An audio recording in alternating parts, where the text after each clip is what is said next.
sallallahu alayhi wa alihi wa sallam.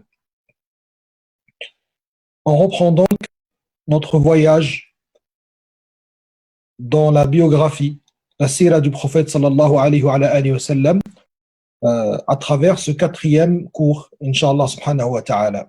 Ce quatrième cours aura pour titre, si pour ceux qui prennent des notes, essayez de donner un titre à chaque cours. D'accord? Soit vous prenez celui que moi je donne, ou si vous arrivez à avoir peut-être une meilleure formulation ou une meilleure manière de le dire pour mieux le retenir, vous avez le droit aussi. Donc ce cours-là, il aura comme titre la généalogie du prophète sallallahu alayhi wa sallam et son rôle dans la préparation puis la propagation du message. La généalogie du prophète sallallahu alayhi wa sallam et son rôle dans la préparation et plus tard la propagation du message. On va voir aujourd'hui, en étudiant la généalogie du prophète sallallahu alayhi wa sallam, qu'en réalité, cette généalogie, c'était elle-même une préparation à la venue du prophète sallallahu alayhi wa sallam et à la lourde mission qu'il allait devoir supporter sallallahu alayhi wa sallam. Donc cette généalogie, on va la découper, on va la regarder sous trois angles différents qui se rejoignent en vérité dans le but final, mais on va la découper parce qu'en découpant les choses, on les comprend mieux et on a beaucoup plus de facilité à les avoir, à bien les imaginer. Donc le premier volet, ça sera la pureté de la généalogie du prophète sallallahu alayhi wa sallam. Le deuxième volet, ça sera la noblesse de la généalogie du prophète sallallahu alayhi wa sallam. Et le troisième, on ne le verra pas en entier aujourd'hui, d'accord? On verra quelques points, Inch'Allah, ou si on arrive à le finir, pourquoi pas, s'il y a le temps. Ce sont les éléments de cette généalogie qui participeront concrètement et directement au soutien du message de l'islam.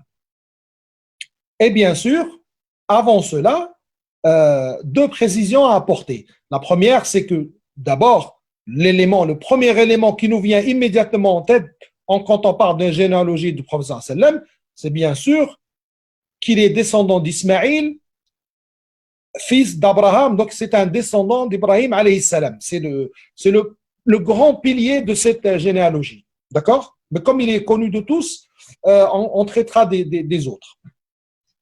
La deuxième chose, le deuxième point, c'est le pourquoi.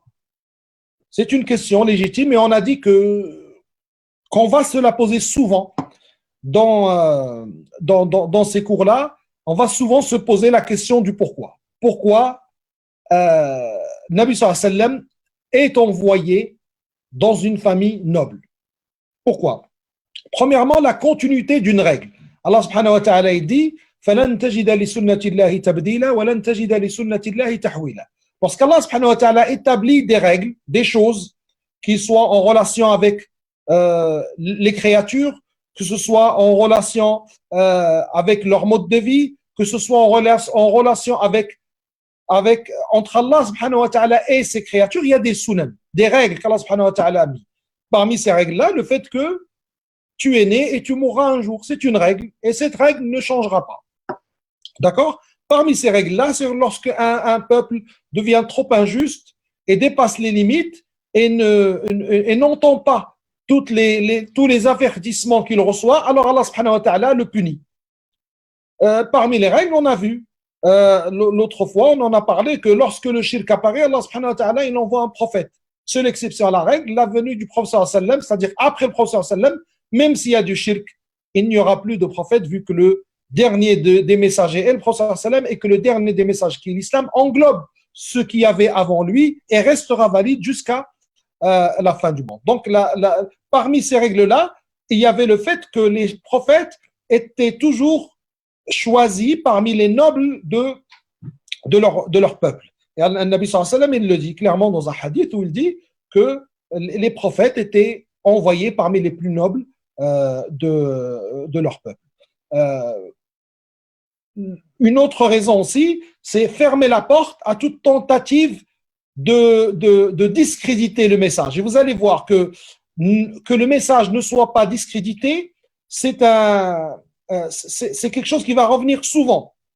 Et ça sera souvent la réponse à notre question de pourquoi. Dans plusieurs étapes, on va dire pourquoi le Nabi sallallahu alayhi wa sallam a fait ça. Pourquoi le Nabi sallallahu alayhi wa sallam a dit telle chose. Pourquoi le Nabi sallallahu alayhi wa sallam a préféré tel choix à un tel autre. Et souvent, ou en tout cas beaucoup de fois, la réponse sera pour pas que le message soit entaché par une quelconque accusation ou une discréditation qui le touche. D'accord? Et donc, fermer la porte que de ceux qui auraient pu dire que le Nabi sallallahu alayhi wa sallam, par les valeurs qu'il va prôner plus tard, la justice, l'équité, l'égalité, l'humilité, le fait de faire tomber les barrières entre les riches et les pauvres, entre les forts et les faibles, ainsi de suite, que c'était une manière d'améliorer sa situation, sa propre situation à lui, ou la situation des siens. Si le Nabi sallallahu alayhi wa sallam était né faible, et pas d'une lignée aussi honorable, cette accusation aurait pu être lancée. D'accord? Aurait pu être lancée, on dit bah, tout simplement, c'est quelqu'un qui nous dit il n'y a pas de différence entre le riche et le pauvre parce que lui, il est pauvre. Vous êtes tous égaux, il n'y a pas de différence entre noir et blanc et gens d'une grande lignée ou autres qui ne sont pas issus d'une grande lignée. Les gens vont dire tout simplement, ils cherchent à arranger sa propre situation. D'accord? Et le troisième point, c'est que cela est beaucoup plus efficace dans la défense du prophète sallam et la défense du message qu'il portera. Et tout cela se vérifiera bien évidemment, et on le verra dans cette sira, que le fait que Nabi sallam soit issu de cette famille-là, soit issu de cette généalogie-là, ça a empêché les gens de Quraysh de l'agresser aussi vite qu'ils auraient pu le faire, de le faire taire, de l'expulser, et même l'option de penser à le tuer n'est venu que très tardivement pour le prophète sallam, alors que pour d'autres, c'était la punition immédiate. On le verra plus tard avec Ammar radiallahu anhu, ses parents radiallahu anhum, et aussi d'autres qui ont été persécutés. On a vu aussi avec l'histoire de Bilal et d'autres. Donc, ce sont les 3 points essentiels concernant ce pourquoi le prophète doit venir dans cette lignée-là. La pureté. Donc, le premier point, le premier volet, après une fois on a dépassé le pourquoi, on a dit que le premier volet sera la pureté de la généalogie prophétique. Le mot pureté ici, il n'a rien de racial et encore moins de raciste. Mais on parle vraiment là d'honneur, on parle de bon comportement, on parle de bonnes mœurs. C'est-à-dire que le prophète sallallahu alayhi wa sallam, tout simplement, est issu d'une lignée irréprochable au niveau des mœurs. Le Nabi sallallahu alayhi wa sallam le dit clairement dans un hadith authentique, il dit « Je suis issu uniquement de mariages qui se succèdent et il n'y a pas de fornication dans ma lignée. » Le Nabi sallallahu alayhi wa sallam le dit clairement, il est issu uniquement de mariage. On va le voir, ce sont tous des gens d'une grande valeur, des hommes de grande valeur, mais aussi des femmes de grande valeur connues par leur chasteté, connues par leur bonne mœurs et leur bonne éducation et leur excellente réputation dans leur tribu, qui seront dans la lignée du prophète sallallahu alayhi wa sallam. Le Nabi sallallahu alayhi wa sallam, il dit dans ce hadith-là, il a dit depuis Adam jusqu'à ce que mes propres parents m'aient enfanté, il n'y a eu aucune relation illégitime. Il n'y a eu que des gens qui se sont mariés, premièrement, et qui eux-mêmes, en eux-mêmes, étant des noms. Un savant a une expression qui est magnifique, tout simplement. Je vais vous la traduire. Il dit à chaque fois que 2 groupes se sépareront, un Nabi sallallahu alayhi wa sallam sera dans le meilleur. À chaque fois que 2 groupes se sont séparés dans l'histoire de l'humanité, à chaque fois si on vient diviser les gens en grands et en petits, en méchants et en gentils, en riches et en pauvres, à chaque fois, vous prenez la division que vous voulez, la meilleure des deux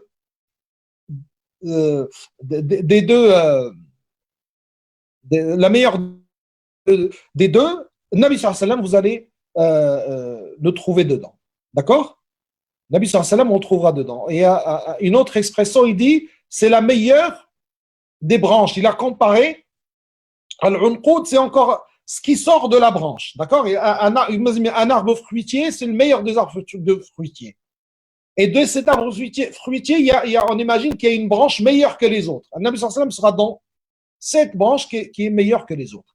On appelle ça al-unqud. Vous allez dans une branche, vous allez avoir une tige qui sort avec plusieurs fruits dessus. Cette tige-là, on va l'appeler une unqud. Le Nabi sallallahu alayhi wa sallam sera dans le meilleur des unqud, de cette meilleure branche, de ce meilleur arbre. Et puis dans le fruit, il sera dans le meilleur fruit, du meilleur unqud, de la meilleure branche, de ce meilleur arbre. Une image, une très belle image pour signifier la pureté de la généalogie du prophète sallallahu alayhi wa sallam. Le deuxième volet ou le deuxième angle, on a dit c'est la noblesse de la généalogie du prophète sallallahu alayhi wa sallam. Là où au départ on a parlé de mœurs, vous voyez bien qu'on était axé sur le fait que le Nabi sallallahu alayhi wa sallam a tout simplement, il n'y a pas de fornication dans sa généalogie et que tous c'était des mariages. Et c'est très important, bien évidemment. Là on va parler d'hommes, de qualité d'hommes, de place que ces hommes-là occupaient au sein de leur tribu. Au point, c'est important parce que on va voir plus tard, lorsque Héraclius questionnera Abu Sufyan, qui à l'époque est le fer de lance de ceux qui sont contre le Nabi sallallahu alayhi wa sallam, ou en tout cas un des fers de lance, c'était un des grands chefs de Quraysh. Lorsque Héraclius le questionnera sur la généalogie du prophète sallallahu alayhi wa sallam, il dira oui, il fait partie de nos nobles de ce point de vue-là. Il répondra que le prophète sallallahu alayhi wa sallam fait partie des nobles de ce point de vue-là, des nobles de Quraysh de ce point de vue-là. Le prophète sallallahu alayhi wa sallam dit dans un hadith authentique, Allah subhanahu wa ta'ala a choisi Kinana parmi les descendants d'Ismaïl. D'accord? Choisi ici veut dire sélectionné. C'est-à-dire parmi les descendants d'Ismaïl, le meilleur est Kinana. Allah subhanahu wa ta'ala a choisi Kinana parmi les descendants d'Ismaïl. Et parmi les descendants de Kinana, Allah subhanahu wa ta'ala a choisi, donc sélectionné Quraysh. D'accord? Quraysh, c'est un prénom. Il s'appelle An-Nadr. An-Nadr, son vrai nom, c'est Nadr. Ils l'ont appelé Quraysh. Il y a deux explications qui sont données sur le mot Quraysh. Il dit c'est le fait de se rassembler. D'accord?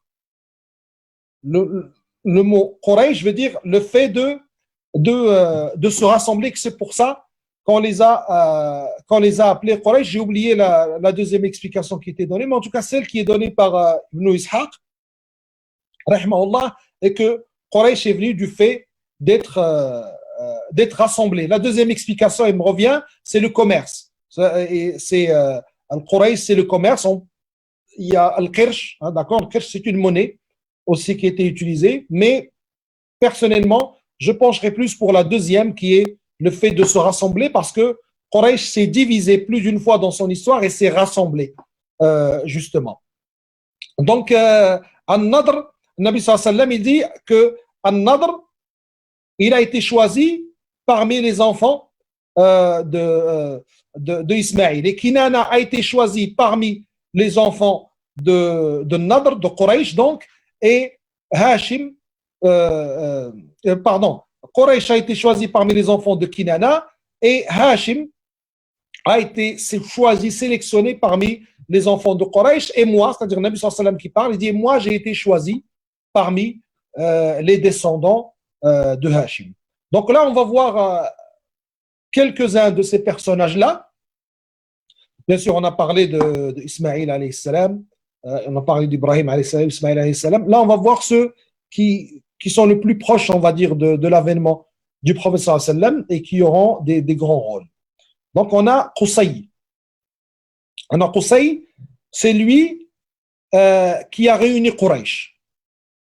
D'accord? C'est lui qui a réuni Quraysh, il lui a récupéré sa place à Mecca. On a dit que Quraysh a eu plusieurs périodes où ils se sont divisés. Et bien sûr, quand on se divise, on perd.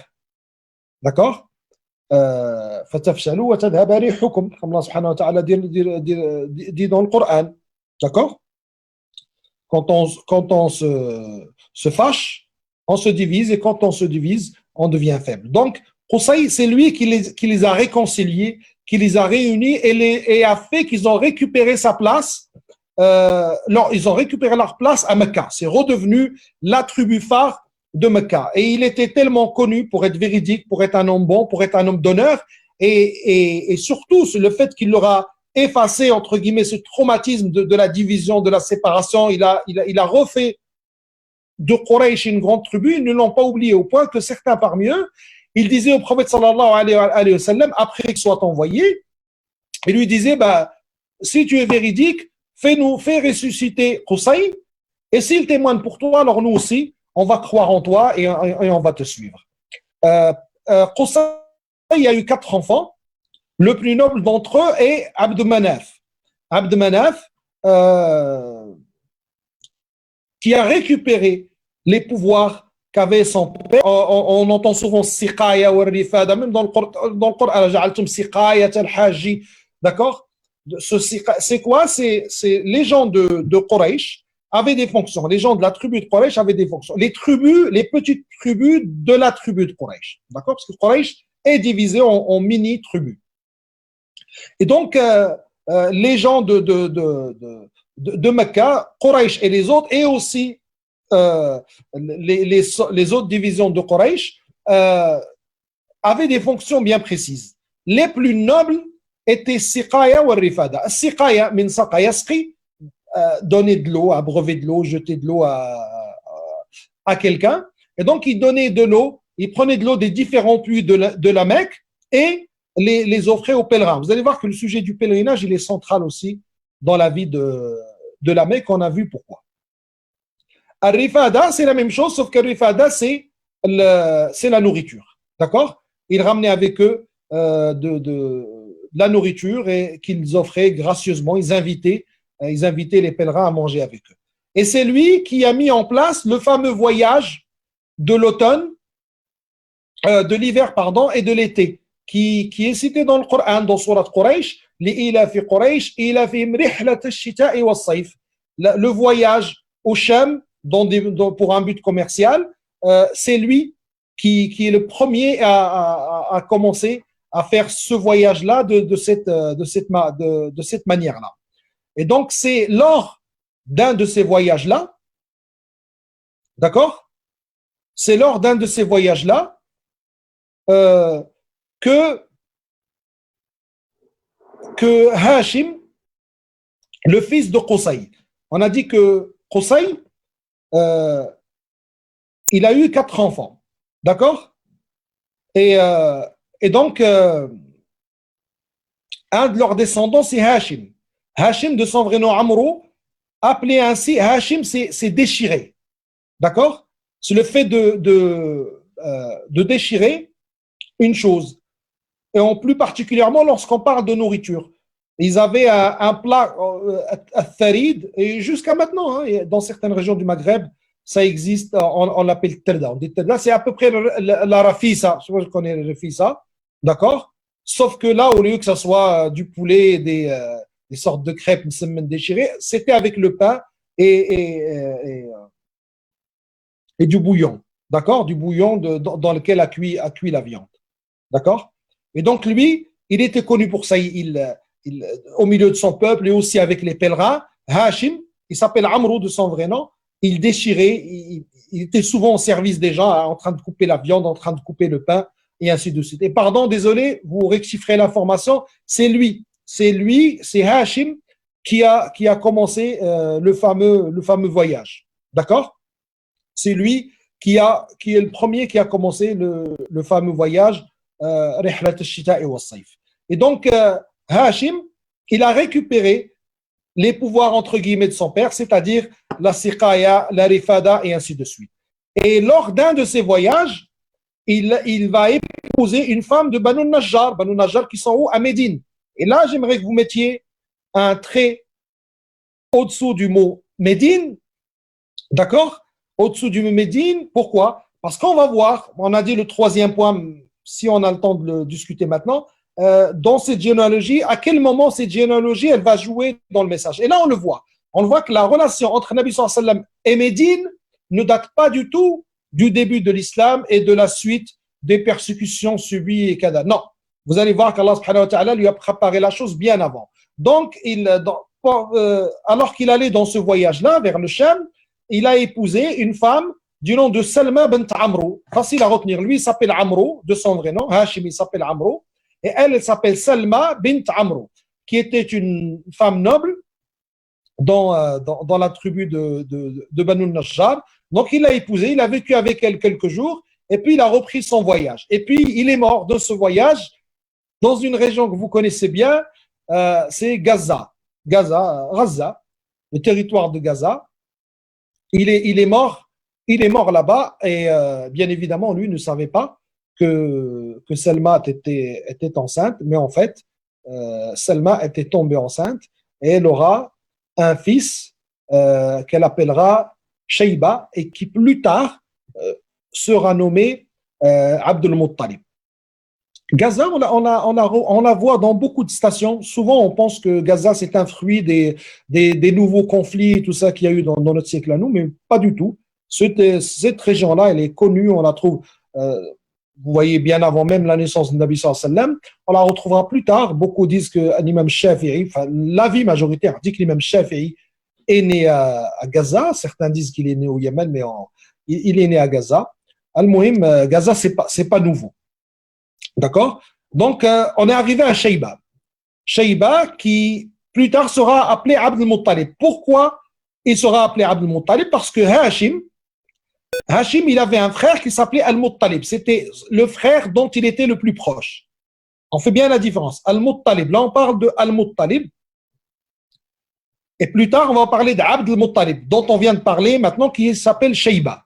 Donc, pour l'instant, on le garde sous cette appellation-là, il s'appelle Shayba. Shayba, qui est donc le fils qu'a eu Hashim avec Salma. D'accord? Hashim, le grand chef de Quraysh, avec Salma, la noble de Banu Najjar, de Médine. Ils se sont mariés et ils ont eu un fils qui s'appelle Shayba. D'accord? Avant de mourir, Abdul Muttalib, avant de mourir, Hashim a légué à son frère Al-Muttalib les pouvoirs qu'il avait, c'est-à-dire, encore une fois, As-Siqaya, Al-Rifada et ainsi de suite. D'accord? Et donc, lorsque Shayba, l'enfant, va commencer à devenir un petit adolescent, Al-Muttalib, donc son oncle, le frère de son père Hashim, ira le visiter à Médine. Et lorsqu'il le verra, il verra que, comme on dit aujourd'hui, c'est le portrait identique de son père. Il ressemblait beaucoup à son père et Al-Muttalib fut très touché par cela. Et donc, il a insisté auprès de Salma qu'elle lui donne l'enfant afin qu'il rentre avec à Mecca et qu'à Mecca, il est parmi la famille la plus honorable de Mecca et qui probablement il va reprendre les affaires de son père décédé une fois que son oncle ne pourra plus le faire. Et donc, il a fini par la convaincre.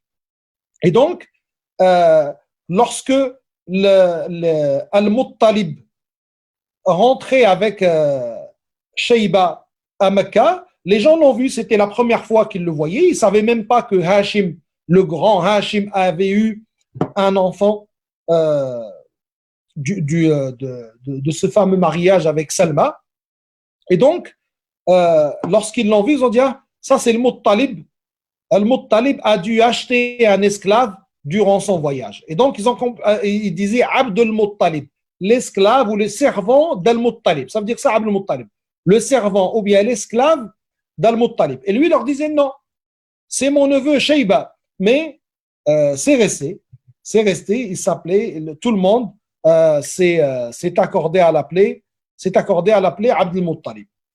Abdul Muttalib, donc Shayba, va grandir et va lui aussi continuer sur cette lignée d'hommes honorables, respectables et qui héritera des responsabilités qu'ils avaient, donc la siqaya et la rifada. Et lui, Allah subhanahu wa ta'ala, il va l'honorer avec quelque chose de plus. Allah subhanahu wa ta'ala va l'honorer avec quelque chose de plus. Il faut savoir que suite à une guerre, d'accord, vous savez, les tribus, quand ils s'attaquent entre elles, parmi les méfaits qu'ils causaient, les gagnants, c'est qu'ils enterraient les puits d'eau et puis ils rasaient toutes les habitations Et donc, c'était entre guillemets, une habitude, une règle dans les batailles. Une règle qui était elle-même sous une autre règle qu'on a déjà expliqué, que cet endroit-là, dès que quelqu'un a le pouvoir et qui commence à en abuser, Allah subhanahu wa ta'ala le punit en lui enlevant le pouvoir. Et donc, dans ces enchaînements-là, plus personne n'arrivait à savoir d'où est-ce qu'on peut récupérer l'eau de Zamzam. D'accord? Plus personne ne pouvait savoir cela. Et donc, les gens se servaient dans les autres puits, mais Zamzam, ils en étaient privés. Et Abdul Muttalib, d'accord? Donc, Abdul Muttalib, c'est le grand-père du prophète sallallahu alayhi wa sallam.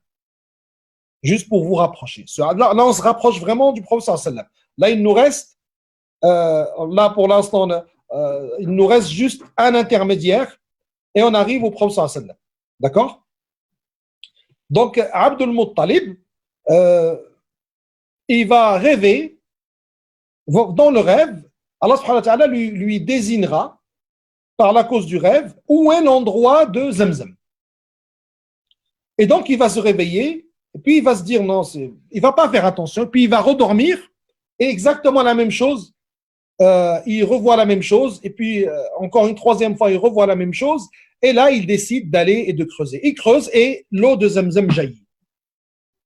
Les gens de Quraysh sont venus le voir. Ils ont dit, tu sais, ça c'est un héritage de notre père Ismaïl. Il appartient à nous tous. Et lui voulait avoir un droit supplémentaire, ne voulait sur ça, vu que Allah subhanahu wa ta'ala, il l'a choisi lui pour cette chose-là. Et vous allez voir que, j'ouvre une parenthèse, l'importance des rêves, et que c'est une science qu'on est en train de délaisser, tout comme on a délaissé la science de la généalogie, justement. On avait beaucoup de sciences jusqu'à il n'y a pas très longtemps. D'accord? Cheikh Abdelrahim Al-Qawsh, on était à Mecca ou à Médine, et puis il me racontait, il me parlait de son cheikh, le fameux Salmoud Addoud, rahimahullah, de Salmoud Addoud Shanqiti, qui est donc l'oncle à Mohamed Hassan Oued Daddoud. Et lui, c'était vraiment une montagne. Il avait beaucoup de restes de sciences ça y est, qui étaient quasiment introuvables. Parmi ces sciences-là, il y a ce qu'il appelle al-iyafa ou al-qiyafa. C'est quoi? C'est carrément reconnaître quelqu'un, les origines de quelqu'un à partir de ses traits, une sorte de morphologie, mais poussée ou bien à partir même de sa démarche. À partir même de sa démarche, il arrive à savoir cette personne-là, d'où est-ce qu'il est exactement. Et dans ces sciences-là, ces deux sciences-là, il y avait des livres, il y avait des poèmes que les étudiants ils apprenaient et dont ils connaissaient les explications. Et il m'a raconté, il m'a dit qu'une personne est venue en Mauritanie, mais cette personne-là, elle était du Maroc. Et lorsque Cheikh l'a vu, on le ramène pour lui présenter, Cheikh lui dit, tu es de quelle ville du Maroc? Il lui dit, je suis de telle ville. Je ne me rappelle plus du nom de la ville. Moi, je suis de telle ville. Le Cheikh lui dit, par contre, tes oncles, du côté de ta mère, ils sont de telle ville, de telle origine. Et en fait, c'était vraiment ça. C'est-à-dire, le Cheikh, quand il a vu sa démarche, il a compris que lui, il est de telle tribu. Alors, lorsqu'on lui demandant d'où est-ce que tu es, il a répondu autre chose. Le Cheikh, il a compris que cette autre chose était du côté de son père et que ce qui vient de la tribu qui correspond à sa manière de marcher, c'était le côté de sa mère et il en était ainsi. Fin de la parenthèse. Donc, cette science-là d'explication des rêves, on est en train de la délaisser alors qu'elle va jouer. Vous voyez là, elle va jouer plus tard du vent de Nabi sallallahu alayhi wa sallam, vu que souvent, après le Fajr, lorsqu'il se retournait après la prière, il disait à ses compagnons, qui parmi vous a vu quelque chose dans le rêve? On a vu que la mort de Omar radiallahu anhu a été vue en rêve. La mort de Uthman radiallahu anhu a été vue en rêve. Al-Adhan tel qu'il est fait, tel qu'on le connaît maintenant, a été vu dans un rêve par un des Abdullah ibn Zayd, Abdullah ibn Zayd, qu'il a vu en rêve. Donc, il a vu en rêve Zamzam, l'eau a jailli, il a creusé, l'eau a jailli, les gens sont venus le voir, il voulait des droits, ce que lui, il a refusé, mais pour reprendre une expression courte, ils lui ont mis la pression. Donc lui, il n'a pas avalé ce fait-là. Il n'a pas accepté ce fait qu'on lui mette cette pression-là et qu'on l'oblige un peu à prendre des décisions qu'il ne voulait pas prendre. Donc il s'est dit, si Allah subhanahu wa ta'ala me donne 10 enfants, je vais sacrifier un de ces 10 enfants. Et c'était des choses, nous, ça peut nous paraître abominable, ça peut paraître très étrange. Mais comme on a dit, lorsqu'on a cité les qualités de ce peuple-là, même si la chose en elle-même n'est pas une qualité, mais elle découle d'une qualité qu'ils ont, c'est qu'ils, lorsqu'ils disaient une chose, ils la faisaient. Ils avaient le respect de la parole donnée et l'honneur pour eux était au-dessus de tout. Et donc, Allah subhanahu wa ta'ala, il l'a éprouvé, il a eu les 10 enfants. Et c'est pour ça que il ne faut pas demander des choses mauvaises. Il ne faut pas faire des doigts contre ses enfants. Des fois, quand on est énervé, et l'enfant il fait une bêtise, on fait des doigts. Ou bien même quand tu deviens plus grand, qui vous manque de respect ou quoi que ce soit, ne faites pas de doigts contre vos enfants, ne faites pas de doigts sur vos frères, encore moins sur les parents, parce que ça peut le toucher, ça peut toucher cette personne-là. Ça peut toucher cette personne-là.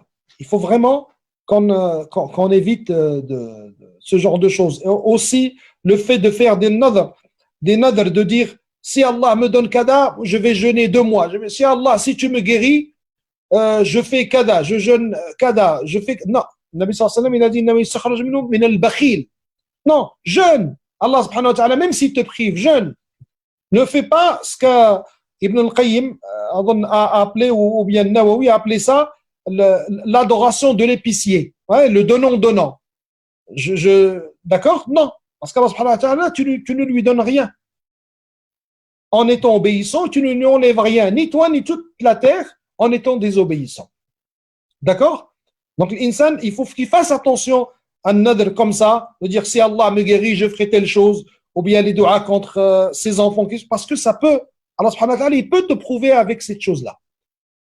Donc, il a été prouvé, il a eu 10 enfants. Et il en a choisi un qui devait être sacrifié. D'accord? Et c'est tombé sur qui? C'est tombé sur Abdullah, qui est le père du prophète sallallahu alayhi wa sallam. Parce que Muhammad ibn Abdillah, ibn Muhammad ibn Abdillah, ibn Abd al-Muttalib, ibn Hashim, ibn Abd Manaf, ibn Qusay, ibn Kilab. D'accord? Je vais essayer de vous la donner en français. On va essayer de l'apprendre, Inch'Allah. Avant la fin de cette série, Inch'Allah, il faut qu'on ait appris la généalogie du prophète, sallallahu alayhi wa ala alihi wa sallam, jusqu'à Adnan, vu c'est celle qui est sûre. Et c'est celle qui est dans Sahih al-Bukhari. Et c'est aussi l'une des raisons pourquoi on en veut tellement à ce Sahih al-Bukhari, parce qu'il nous a préservé de beaucoup de choses. D'accord? Il nous a préservé beaucoup d'informations et donc nous a préservé de beaucoup de dérives par la permission d'Allah subhanahu wa ta'ala.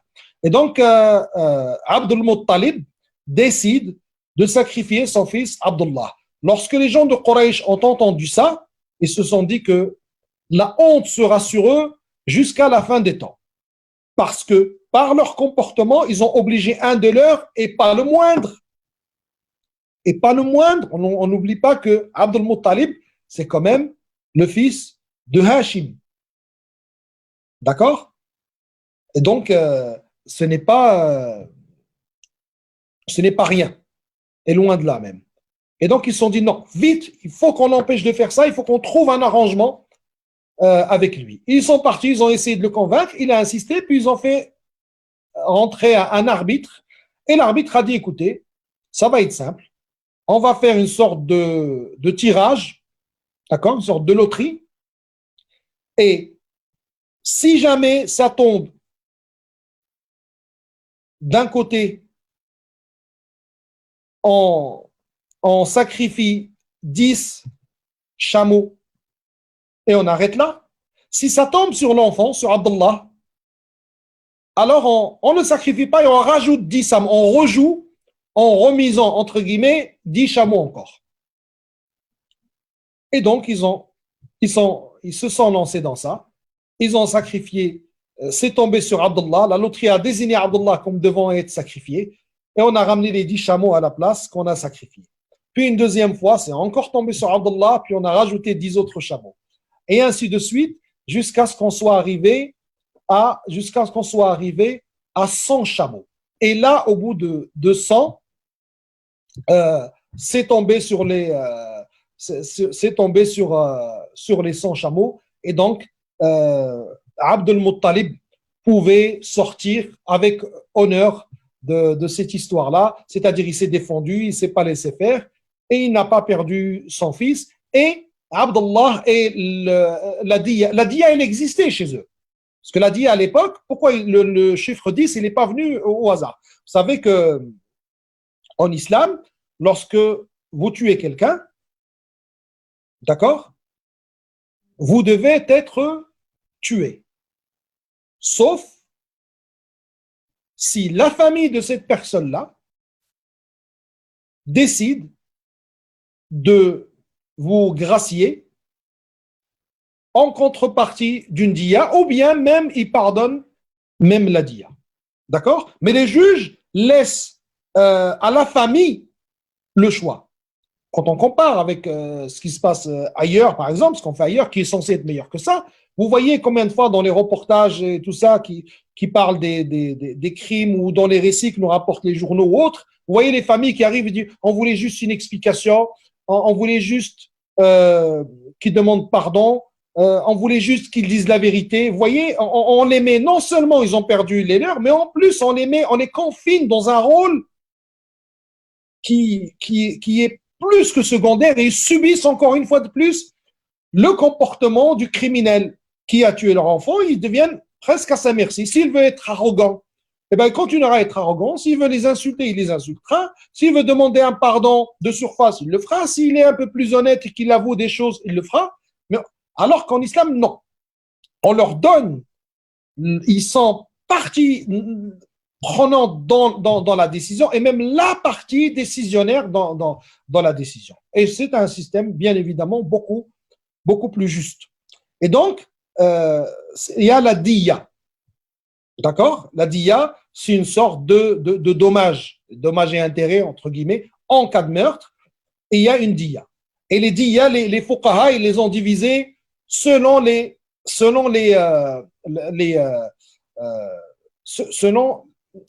conséquences. D'accord?